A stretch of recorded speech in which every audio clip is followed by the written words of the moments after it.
Hi everyone, Rachel from North Brisbane Psychologists. I'm making a video in my bedroom because my bedroom is air conditioned and it's really humid outside. So I had a question actually come through the website.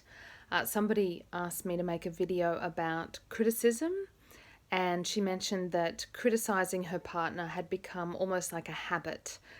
And she and her partner had gotten into such a habit of criticizing each other, even though they understood the Gottman principle and the nonviolent communication principle of saying what you feel, saying what you need, that she was having a hard time with this because criticism can become a habit.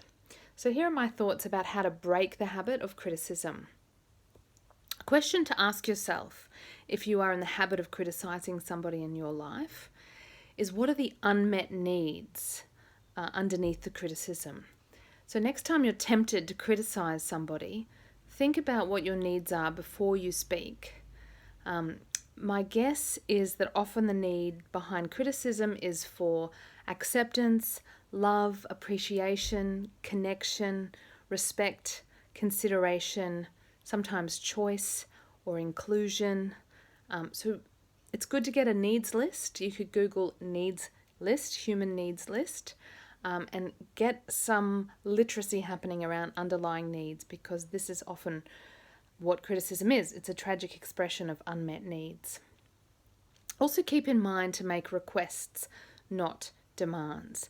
So that involves you challenging yourself to think, what do I actually want? A criticism doesn't provide useful information because it doesn't say what you want.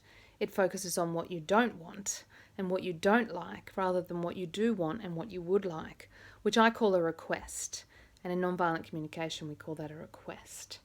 So these requests are about meeting your needs, trying to meet your needs, and you will feel more empowered when you identify your needs and make a request than when you make a criticism.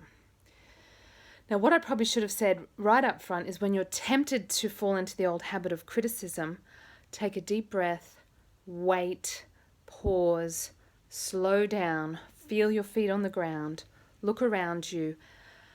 Anything you can do to get grounded, to buy yourself a bit of time so you can reflect on what your needs are and what your request is.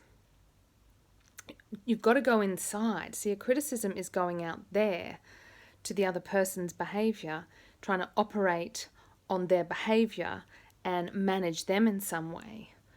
But the antidote to criticism involves us going inside ourselves. What's alive in me right now? And in order to do that, I need to wait.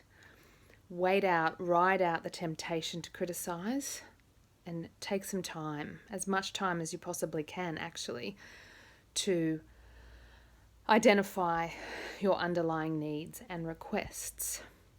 So if you can master these three things, pausing and slowing down and waiting, identifying your underlying unmet needs, and making a request, figuring out what you'd like the other person to do instead of focusing on what they're not doing, that you're not enjoying or that you're finding irritating, then this is much more likely to leave you feeling empowered, and it's much more likely to result in a dialogue with the other person about how you can maybe get your needs met, and perhaps how they can get their needs met as well.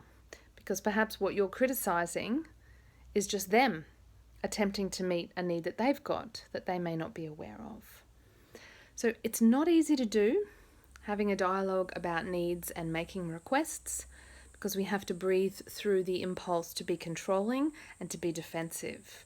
And when we're triggered and when we're flooded, that's really hard. So I'll say one more thing, and that is, if you cannot do this process of slowing down, asking yourself, what are my unmet needs? What's my request here?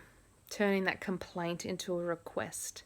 If you can't do that, if you can't think clearly, you're probably emotionally flooded.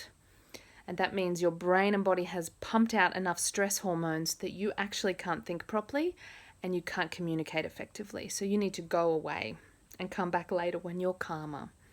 Maybe go to office work. So that's what I do. It calms my nervous system down, looking at all that stationery, and then come back to the conversation a bit later on to articulate your unmet needs, make a request, have a dialogue instead of making complaints and having arguments. I hope that's been helpful in terms of breaking the habit of criticizing another person. This also applies to breaking the habit of criticizing yourself.